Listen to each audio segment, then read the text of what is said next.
it is entirely conceivable that we should have that kind of information gathering take place.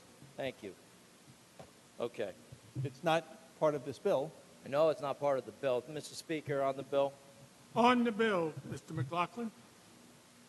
I raise that point because we're talking about climate change, we're talking about hearings, and we're talking about gathering information and baseline data, and I know it's not on the bill, but the fact remains we are facing a major water problem that is right now, right here in our backyards, all over this state. It's going to appear. But this body and the other body across the hall is turning a blind eye to what is right in front of us as we deal with something that is potentially short-term, potentially long-term. But the crisis we face right now with our drinking water is real and it's immediate. And once again, and I will continue to do so, I will call on this chamber and the Senate to do their jobs and hold the hearings and stop putting the people of New York at risk as they drink tainted water. Thank you. Thank you, sir. Mr. Palmisano. Yes, Mr. Speaker, will the sponsor yield for a few more questions, please? Mr. Engelbright, will you yield? I yield. Mr. Engelbright yields. Steve, first of all, I appreciate your patience through this debate. Certainly a very important issue we can agree on. And just for the record, I just want, some of the questions and concerns that we're bringing up is not that we don't support renewable energies, but there's some concerns and questions we have regarding this legislation and the far-reaching impact it could have. So along that line, just to clarify a few points, under this legislation, there would be no nuclear, correct? Correct. No natural gas, correct? Doesn't mean we're not going to have a gas pedal clutch kind of transition. But ultimately, over almost half a century of time, I anticipate that it would be to our best interest to have a gradual transition. But ultimately, that's the goal. No nuclear, no natural gas, correct? I think that would probably be the wisest thing. We haven't solved the disposal problem of nuclear waste. I have in my county a nuclear power plant that if you have a place in your county for the nuclear spent fuel rods from the Shoreham Nuclear Power Plant, we should have a further conversation. But I doubt that there is a positive and optimistic vantage point for nuclear, simply because after all of these decades we have not solved the disposal issue. And now we have Fukushima, where that was American-made technology that failed and has created a catastrophe that the nation of Japan may never recover from. Sure. And one of the things with solar and wind is, for example, I know we're focused on solar and wind as renewable. It's an intermittent energy. So a lot of these right now have backup supplies of natural gas or coal or nuclear, correct? Right. But so when we move down that road, that can be problematic for us. Let me just say, your point's well taken.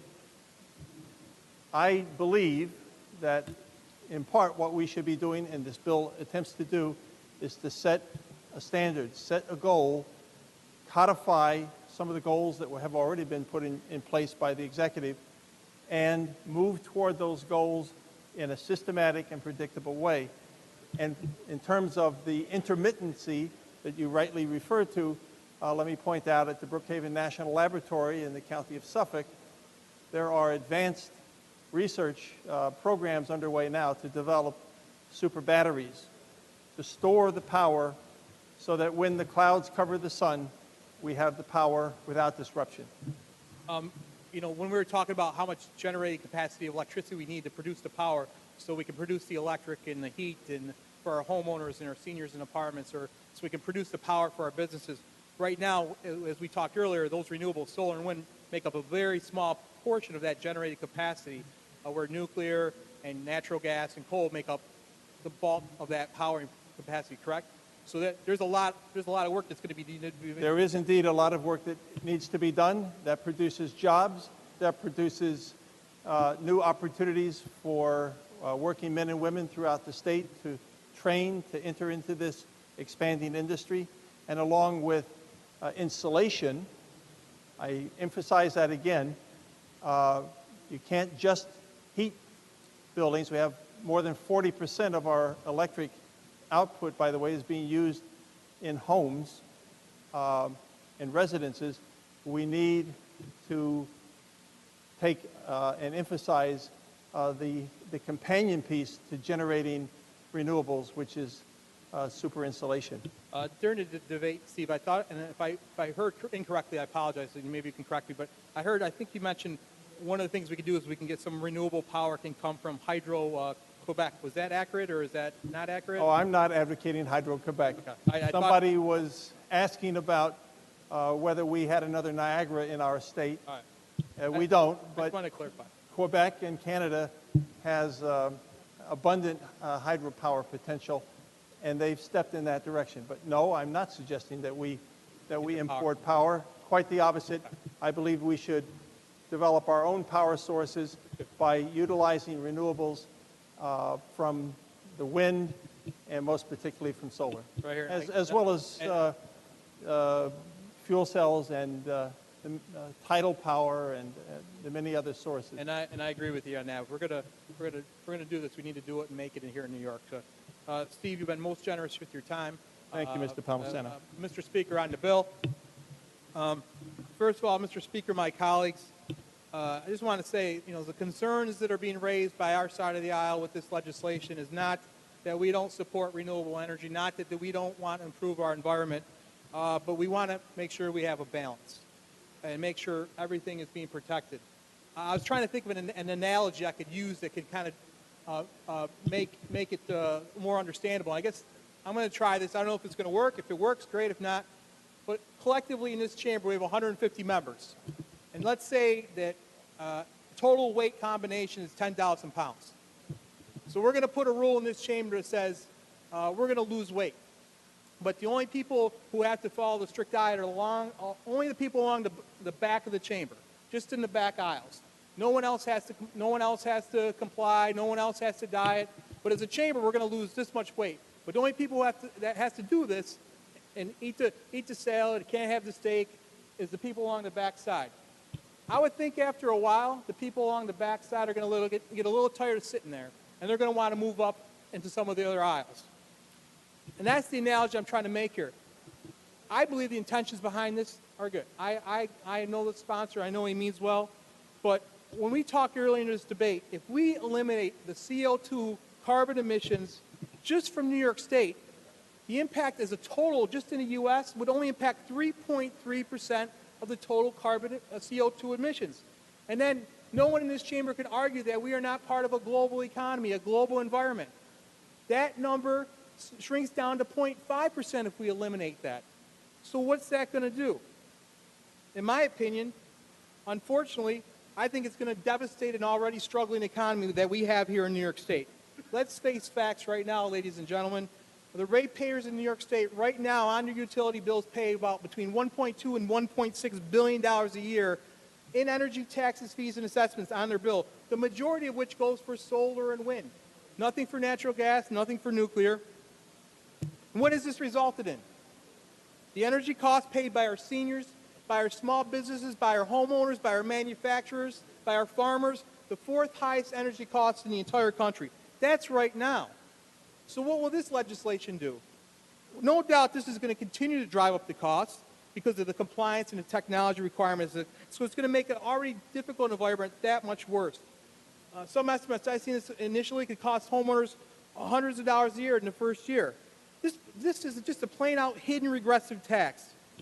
What this will do, in my opinion, and with a lot of people opinion, a lot of experts, is going to transfer jobs, our farms. It's going to devastate our farms, our manufacturing base, our transportation, our buses, our trucks, and our people are going to leave.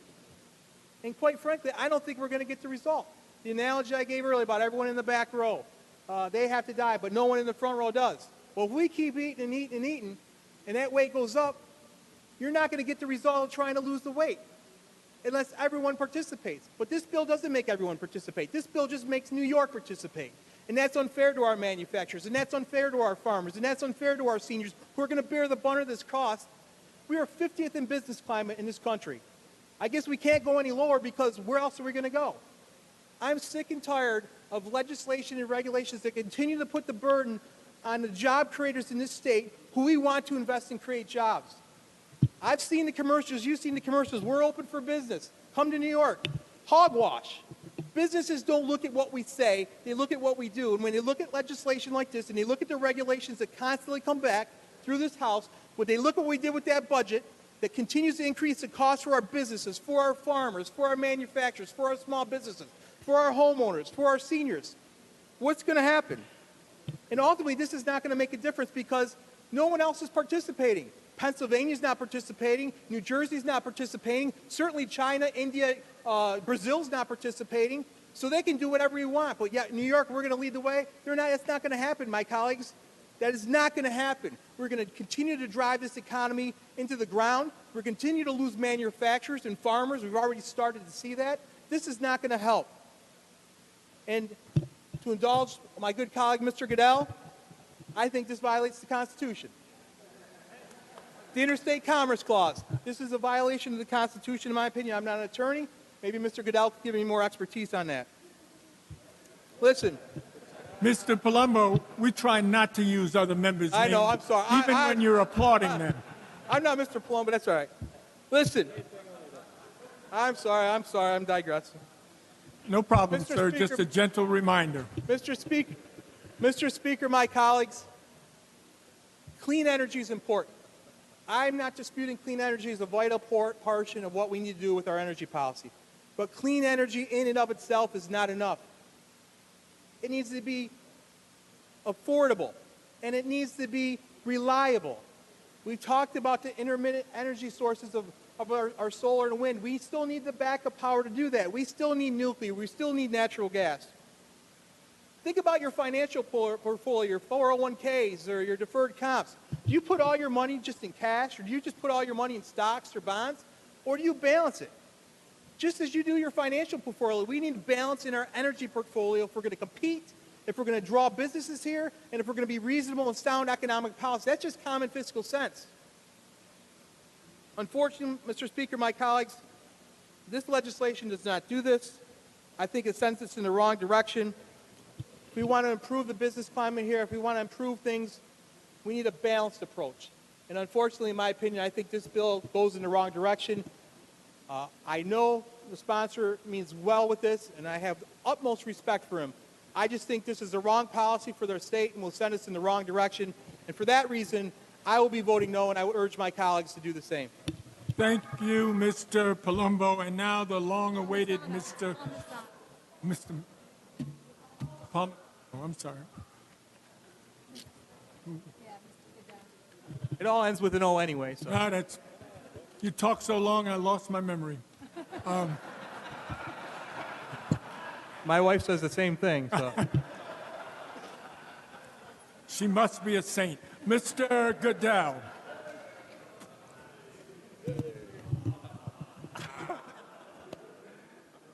A claim already, Mr. Goodell. Thank you, Mr. Speaker. Would the sponsor yield? Mr. Engelbright, will you yield? I yield. Yes. Are you sure? No, I'm sorry. We were doing so well, but I look forward. I know that Mr. Goodell is always very thoughtful. Well, thank you, Mr. Engelbright, and likewise. And of course, I'm concerned about the Constitution, as we all are. And so I was hoping you could give us some clarification on some of these issues. As you know, a significant portion of the greenhouse gas production comes from transportation, much of it related to cars and trucks and things like that. And of course, we rely right now on our trains, planes, and automobiles. Do you envision, in order to reach zero emissions, that you will be banning interstate trucking through New York State?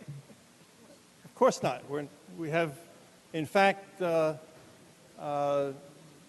interstate trucking is the lifeblood of much of the economy. We do anticipate, though, that there will be increasingly the use of electric vehicles. Electric vehicles are not new.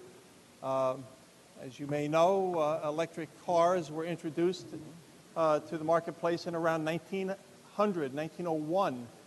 Unfortunately, they were dropped for mass production, but they are coming back forcefully, and I anticipate that for interstate trucking, for example, that we would welcome what will probably first be dual power source trucks that have the ability to be refueled both with a petroleum product and with electricity, and that we will have electric vehicle charging stations built to attract what first generation trucks will be, because the useful life of a truck is, about 10 years when they use them as much as they do for commercial purposes.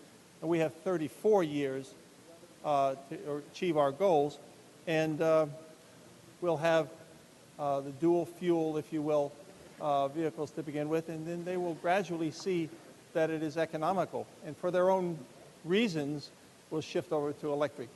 I appreciate your optimism that our technology will continue to move in that direction, but certainly there's nothing in this bill that envisions banning interstate transportation. Am I correct? Whether or not it's all electric or dual fuel or some other format of transportation. Correct? There's nothing in this bill that would ban interstate transportation. That is correct. There is nothing in this bill Now, this bill that envisions bans or using... impacts negatively interstate transportation. Thank you. This bill envisions using market-based mechanisms to achieve this reduction in greenhouse gases, and it specifically mentions fees per unit of carbon dioxide. Do you envision that those fees will apply to products that are produced in other states and imported into New York? I'm not sure. Which fees are you referring to? Well, I'm referring to page 8, starting around line 31, that discusses some of the mechanisms used to achieve this reduction, one of which was the imposition of fees per unit of carbon dioxide equivalent and other charges. So my question to remind you is, do you envision charging a tax or a fee, a greenhouse gas tax or a carbon tax or a fee on products that are produced in other states that are sold in New York State? No. We No. don't anticipate that. Well- We do anticipate that within our own state, where we have jurisdiction to make law, that we would have an accountability process in which we rely upon the DEC to make recommendations back to us. So our discussions on this topic would be able to continue. As you know, New York is a member of the RGGI, the Regional Greenhouse Gas Initiative, and pursuant to the RGGI, we've reduced the greenhouse gas production in New York State substantially. Our neighboring state in Pennsylvania is not a member of RGGI. New Jersey used to be, but pulled out. And I'm facing a situation just this week where the Public Service Commission is listing comments to withdraw an incentive program that would convert a local coal plant in my county to natural gas. And that coal plant accounts for 44% of the tax base in the city of Dunkirk. 44%. And the natural gas conversion would have eliminated all mercury and reduced noxious oxides and carbon production by over 98%. And one reason the PSC on this Friday is thinking about pulling that incentive is because they believe that that power from that plant is no longer needed for reliability reasons, because we are now importing power from Homer City, Pennsylvania, which had the dubious distinction of being the absolutely worst polluting coal plant in the United States in 2010. That's what we are doing. We are destroying the tax base in the city of Dunkirk. We're laying off every one of those employees, and we're importing some of the dirtiest coal power in the nation. Won't your bill accelerate that process, or what is your proposal to stop that process? Because Homer City, by the way, is upwind of New York City and Long Island, and what they produce today, you'll be breathing next week. What are we doing to prevent an increase in greenhouse gases as we make environmentally appropriate investments in New York unrealistic and unprofitability? What does this bill do to prevent that from continuing? Well, it provides a funding mechanism to assist communities that you've just described a good example of, I think, that need to make the transition. And there is a source of funding to assist them that is built into the bill, built into the basic concept of this legislation. And I very much appreciate it. And in fact, this very House, last month, and it's part of the budget, included transitional funding for these plants. Huntley in Mr. Schimminger's district, NRG in my district. But my question is this. By shutting down these plants and stopping the conversion, our PSC authorized the interconnect with Homer City. And so our net greenhouse gases, from a global perspective, is going up dramatically, all the while we're breaking our arm, congratulating ourselves on the reduction in greenhouse production in New York State because we are now importing dirty power.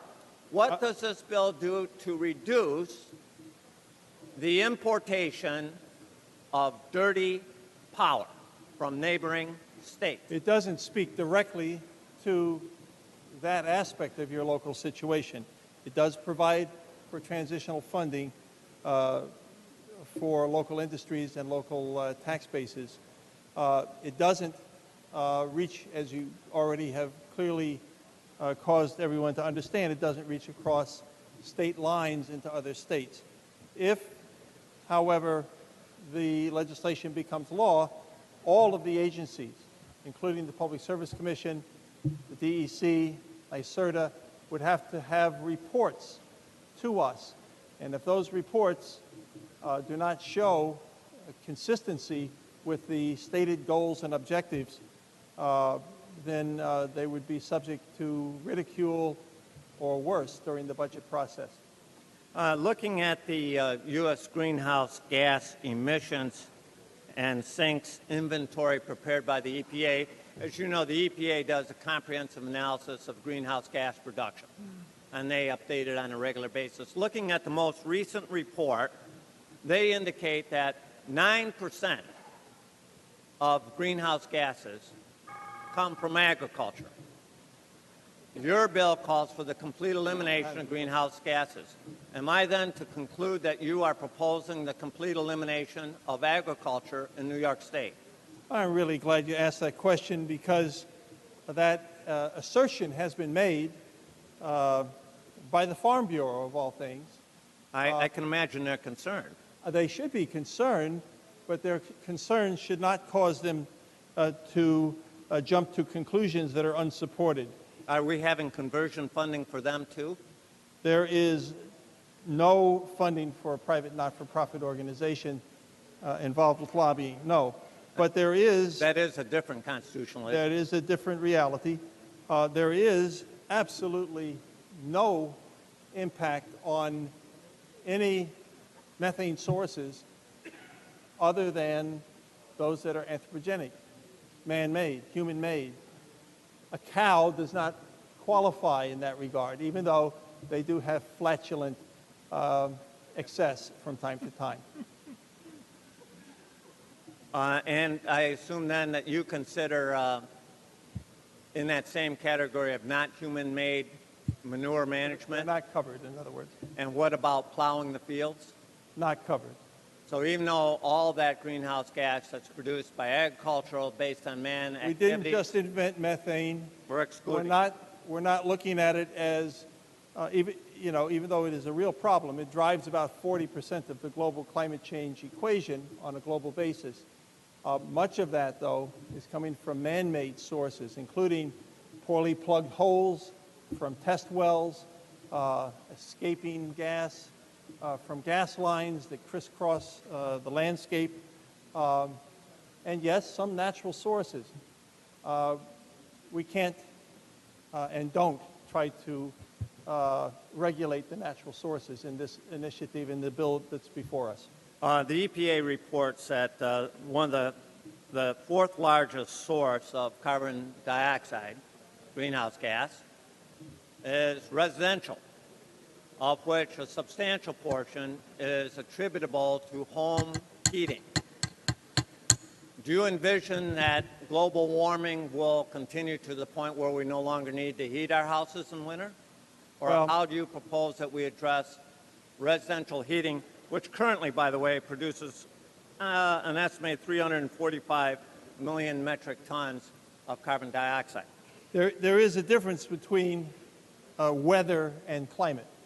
And so on any given day, yeah, it can get really cold. Notwithstanding that, the coldest year in the future will be warmer than the hottest year in the past from an overall average. And so we are looking at dramatically increasing trend lines of climate. But please understand there's a difference between today's weather and the average of 365 days weather.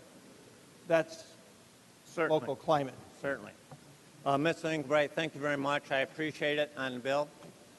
On the bill, Mr. Goodell. All of us are concerned, of course, about greenhouse gas production. But we also need to be concerned about whether or not we have any economic activity in the state of New York and whether our efforts are reducing greenhouse gases or increasing greenhouse gases. There's a recent report that said that they are projecting a 20% increase in greenhouse gases in Hong Kong as a result of an increase in electric vehicles. Why? Because they're charged up on coal plants. So you need to take the next step back. So if we make electrical production too expensive in New York because of our greenhouse gas taxes, which we are doing today, we need to do the broader equation and say, is greenhouse gases going down or up? And in my case, in my edge of the woods, greenhouse gas production is going up, not down, as a result of New York's environmental standards. It's going up, not down. This bill calls for a complete elimination of greenhouse gases. That's great, except that residential accounts for 12%, electric generation, 30%, transportation, 26%, and industry, 21%. If you eliminate all greenhouse gas production, we all need to hold our breath until we can move to another state, or we'll be violating this law. For that reason, I'm recommending that we vote against it. Thank you. Thank you, Mr. Goodell. Read the last section. This act shall take effect immediately. The clerk will record the vote.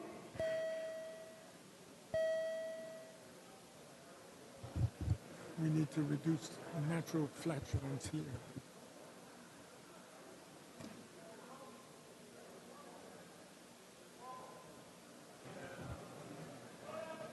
Mr. Cahill to explain his vote. Thank you, Mr. Speaker. In 1975, we had boiling, burning rivers and lands oozing with poison, and the situation was getting worse. And this House and the other House passed legislation, the State Environmental Quality Review Act. And we indeed started to reverse that trend. They said it couldn't be done. They said the Hudson River could never be reclaimed again. We are far along on the path to reclaiming the Hudson River and many other waterways in our state. Over the past 41 years, we've had a number of tools available to us to prevent, to vet, and then to address instances of pollution in our land, in our water, and in our air. The crisis we faced in 1975 was one of pollution. The crisis we face today is one of climate change. This will not be the only solution, and we may be the first state to go forward with something this bold, although I believe we are not already. But if we can do it in New York, it can be done anywhere. If we set the example for other people, other peoples, other states, then those examples will be followed. This legislation in 2016 is as important as SECRA was in 1975. And there were opponents back then, and there are people in this House who would have been opponents back then had it been before us today. That does not forgive our obligation to address climate change. That other people may not do it does not forgive our obligation to address climate change. This is an important piece of legislation, well thought out.